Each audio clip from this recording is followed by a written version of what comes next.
At 60, you're supposed to have it figured out. You're supposed to be coasting toward retirement with financial security, a clear sense of purpose, and decades of accumulated wisdom guiding you forward. But that's not your reality. Maybe you were forced into early retirement. Maybe you lost your job and can't find another one because no one wants to hire someone your age. Maybe you retired voluntarily, but discovered that the freedom you anticipated feels more like emptiness. Whatever the path, you've arrived at 60 facing something you never expected, the need to reinvent yourself. And that feels impossible. You spent 40 years building expertise in a field that no longer wants you. You developed an identity around work that's now gone. You imagined this decade would be about enjoying the life you built, not scrambling to build a new one from scratch. The cultural narrative tells you that reinvention is for the young, that 60 is too late to start over, that you should accept your circumstances and make peace with a quiet decline into irrelevance. But accepting that narrative means accepting that your most vital years are behind you, that you have nothing left to offer, that all that remains is waiting, and you're not ready for that. You still have energy, capacity, and decades potentially ahead. The question isn't whether you should reinvent yourself, it's how. Here's the paradox. You have more experience, skills, and wisdom at 60 than you've ever had. 4 decades of work have given you deep expertise, problem-solving abilities, and an understanding of how systems and people function that younger workers simply don't possess. You've seen economic cycles, managed crises, navigated organizational politics, mentored teams, and delivered results under pressure. On paper, you're more valuable than you've ever been. But the market doesn't see it that way. Employers see your age and assume you're expensive, inflexible, technologically incompetent, or too close to retirement to be worth the investment. They want younger workers they can mold and pay less. So your decades of experience, the very thing that should make you indispensable, makes you unemployable. And that rejection isn't just financial, it's existential. Your work was your identity. And now that identity has been taken from you, not because you failed, but because you aged. The paradox deepens when you consider retirement itself. You spent your entire adult life working toward this moment. The freedom to stop, to rest, to do whatever you want without the demands of a job. But now that you're here, the freedom feels hollow. The days stretch endlessly with no structure. The social connections you had through work have evaporated. The sense of purpose that came from contributing, from being needed, from solving problems, it's gone. And nobody warned you about this. Nobody told you that retirement can feel like exile, that without work, you might feel invisible, irrelevant, like you're just waiting to die. So you're caught in a strange bind. You wanted to stop working, but stopping has revealed that work was providing more than just income. It was providing meaning. And now you have to find meaning somewhere else, but you don't know how. Another layer of the paradox is that reinvention at 60 requires different resources than reinvention at 30. When you were younger, you had time. You could afford to experiment, fail, try something else. You had energy to work long hours building something new. You had fewer obligations and lower financial requirements. But at 60, time feels limited. You might have 20 good years left, maybe less. You don't have the energy you once did. You have financial pressures, mortgages, medical expenses, maybe supporting aging parents or adult children. and the margin for error is thin. You can't afford to spend years pursuing something that doesn't work out. So you need to be strategic. But being strategic requires clarity about what you want. And after decades of following a predetermined path, you might not know what you actually want. You've spent so long doing what you were supposed to do that you've lost touch with what you'd choose to do. The cultural narrative around aging makes this harder. Society tells you that your productive years are over, that you should step aside and make room for younger people. That ambition at 60 is unseemly. That you've had your turn and now it's time to fade quietly into the background. And that narrative is insidious because part of you believes it. Part of you thinks that wanting more at this age is greedy, that you should be grateful for what you've had and accept that your time is done. But another part of you rebels against that narrative. You still feel vital. You still have ideas, energy, things you want to create or contribute. And the tension between these two beliefs, that you should accept decline versus that you still have something to offer, creates paralysis. You can't move forward because you're not sure you're allowed to. There's also the practical reality that reinvention at 60 often requires learning new skills or entering new fields. And learning gets harder with age. Not impossible, but harder. Your brain isn't as plastic. New information takes longer to stick. You're competing with people who grew up with technologies you're still trying to understand. And the humiliation of being a beginner again, of asking basic questions, making mistakes, being slower than everyone else, is crushing when you spent decades being an expert. You went from being the person people came to for answers to being the person who doesn't know how things work. And that role reversal feels like regression, like moving backward instead of forward.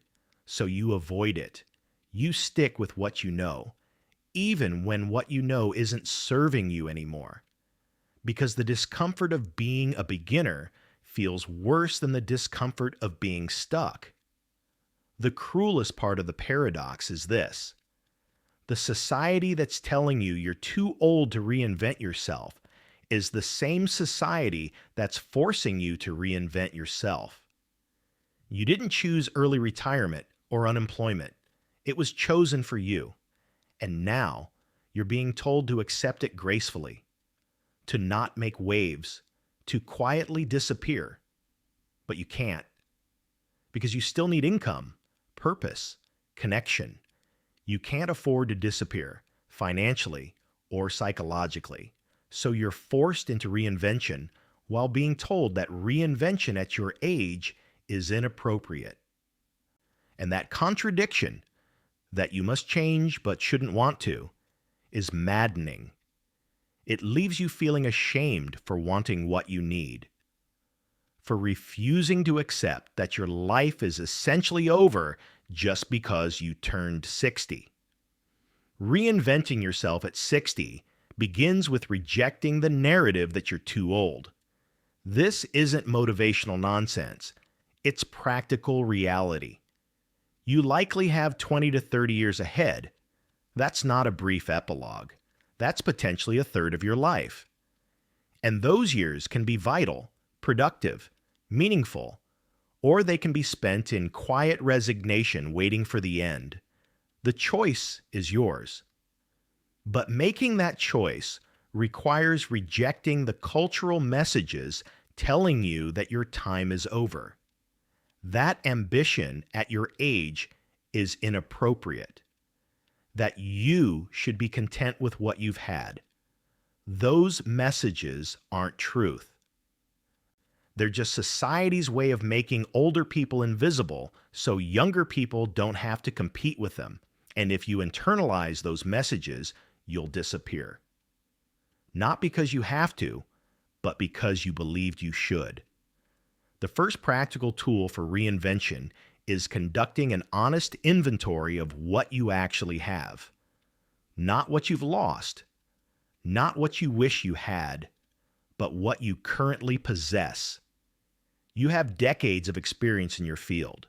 You have skills that transfer across contexts, even if your specific role is obsolete. You have a network of professional contacts. You have an understanding of how organizations work, how to navigate complex situations, how to read people and systems. These assets are real, and they're valuable.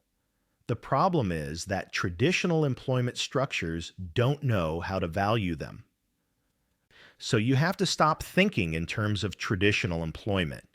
You're not going to get hired by a corporation that wants to pay you what you're worth, but you can leverage your expertise in other ways. Consulting, freelancing, advisory roles, teaching, creating content, building a small business. These paths don't require someone else to validate your worth. They allow you to demonstrate it directly. Another critical shift is moving from credential-based thinking to results-based thinking. In traditional employment, credentials matter: degrees, certifications, years of service. But in the world you're entering, the world of self-directed work, credentials are less important than results. Can you solve a problem? Can you create value? Can you demonstrate competence? That's what matters. And at 60, you have the advantage of a long track record. You don't need to convince someone you can do the work. You can point to decades of doing it. This shift requires confidence. It requires believing that your experience is an asset, not a liability. And that belief has to come from you, because the external world won't give it to you. You have to claim it. Reinvention at 60 also requires you to get comfortable with technology. Not because you need to become a developer or a digital native, but because the modern economy operates digitally. If you can't navigate basic online tools, video calls, email marketing, social media, project management platforms, you're handicapping yourself. And yes, learning these tools is frustrating when you're used to doing things differently, but it's learnable. And there are resources designed specifically for older adults who need to develop digital literacy. The key is approaching this learning without shame. You're not stupid because you don't know how to use these tools. You just didn't grow up with them, and you can learn. Slowly, imperfectly, but you can learn. And once you do, entire worlds of possibility open up. One of the most powerful tools for reinvention is identifying what you're genuinely good at and enjoy.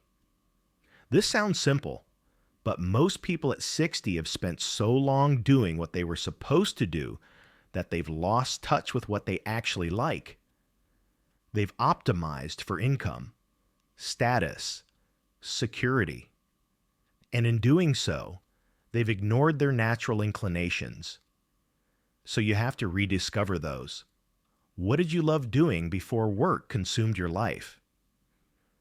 What problems do you find yourself naturally drawn to solving? What activities make you lose track of time?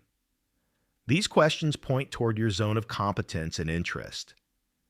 And that zone is where reinvention becomes sustainable. Because you're not just chasing income or filling time. You're doing something that actually engages you. And that engagement is what makes the effort worthwhile. Reinvention at 60 also requires financial realism. You probably can't replace your former income immediately, maybe not ever. And accepting that is hard, especially if you've been accustomed to a certain standard of living. But clinging to the past, waiting for a job that pays what you used to make, keeps you stuck. The shift required is adjusting your expectations and your expenses. Maybe you downsize. Maybe you embrace a simpler lifestyle. Maybe you accept that you'll earn less, but have more autonomy and flexibility. This isn't failure, it's adaptation. And adaptation is how you survive and thrive in changing circumstances. The people who can't adapt, who insist things should be the way they used to be, stay stuck in resentment and scarcity. The people who adapt find new ways forward. Another essential tool is building new social connections.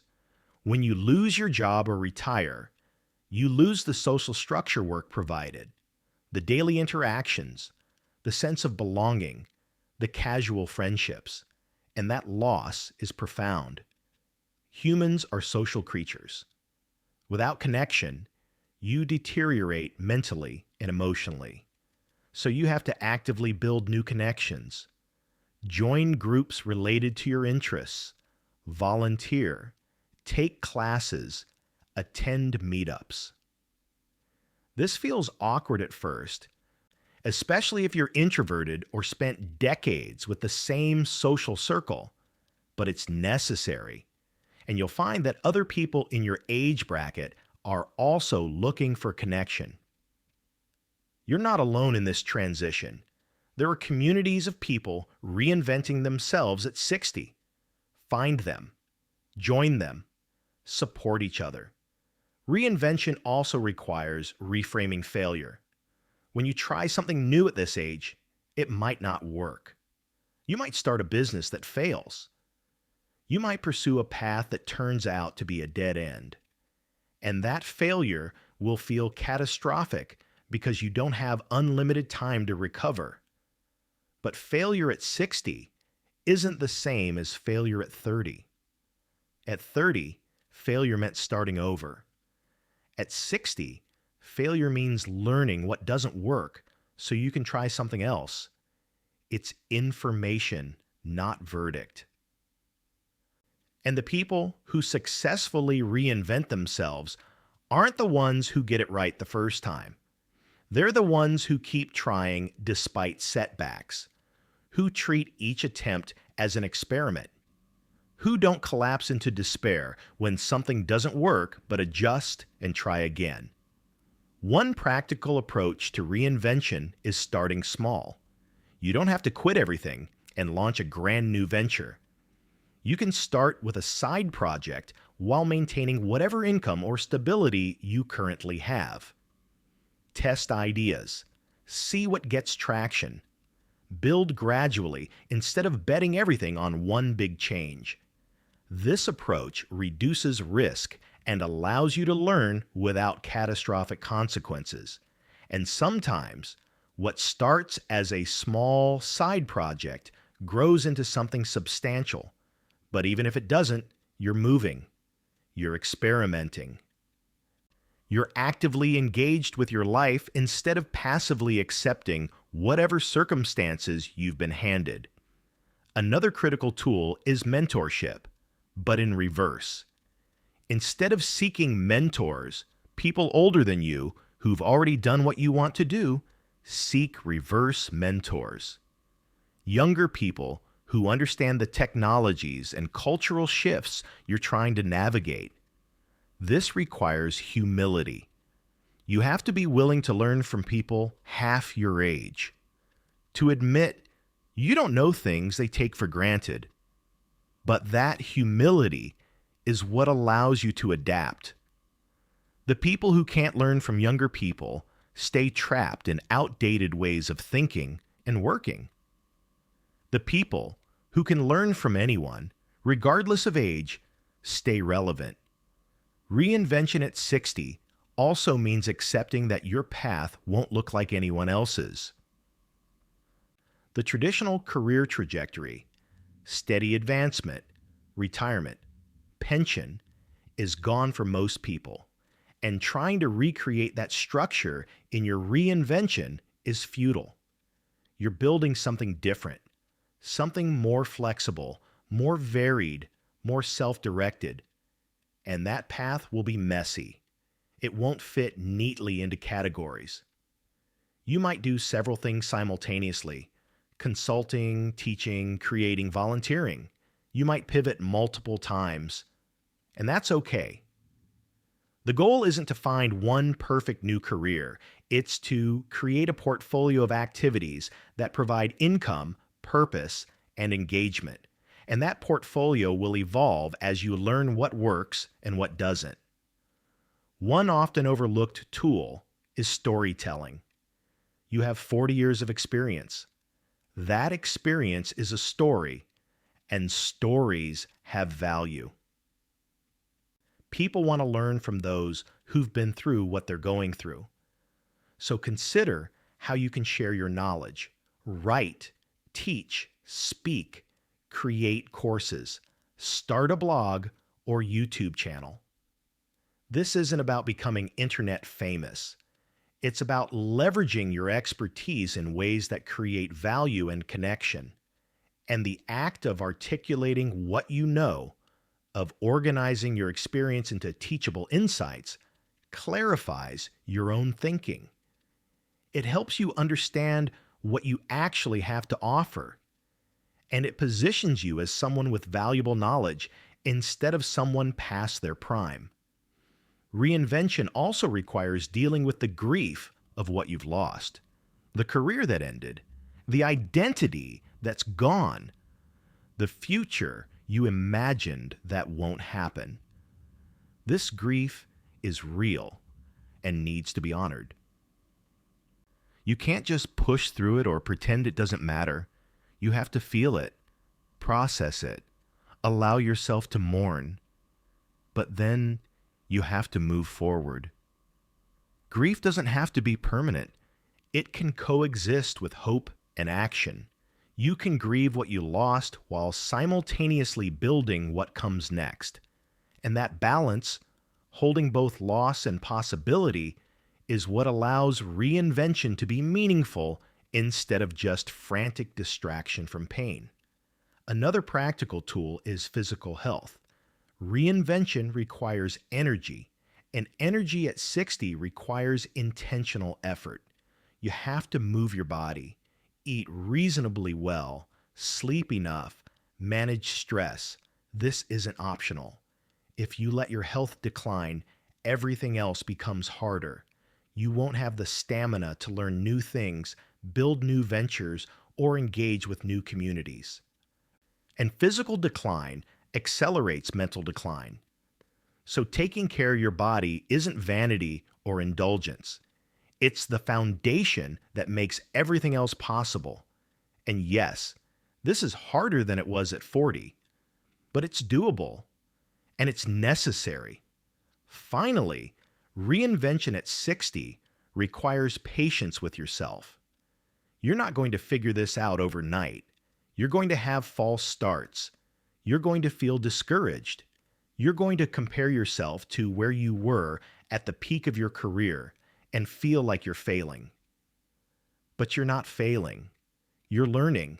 You're adapting. You're building something new in circumstances you never anticipated. And that takes time. The people who successfully reinvent themselves at 60 aren't the ones with the best plan or the most resources. They're the ones who keep showing up, who try things, who learn from mistakes, who refuse to accept that their life is over just because society says it should be. And if you can do that, if you can stay engaged, stay curious, stay willing to be uncomfortable, you'll find a path forward. It won't look like what you expected, but it will be yours, and it will be worth it. When you start actively reinventing yourself instead of passively accepting circumstances, the first thing that changes is your sense of agency. You're no longer a victim of age discrimination or economic forces beyond your control. You're someone taking action, building something, moving forward. And that movement, even when it's slow or uncertain, creates energy. You feel alive again. Not because everything is working perfectly, but because you're engaged with your life instead of just enduring it. You also discover capacities you didn't know you still had. The ability to learn new things, to adapt to changing technologies and markets, to start over and build from scratch. These aren't abilities reserved for the young. They're human capacities that atrophy when you stop using them, and reinvention forces you to use them again. You become a beginner.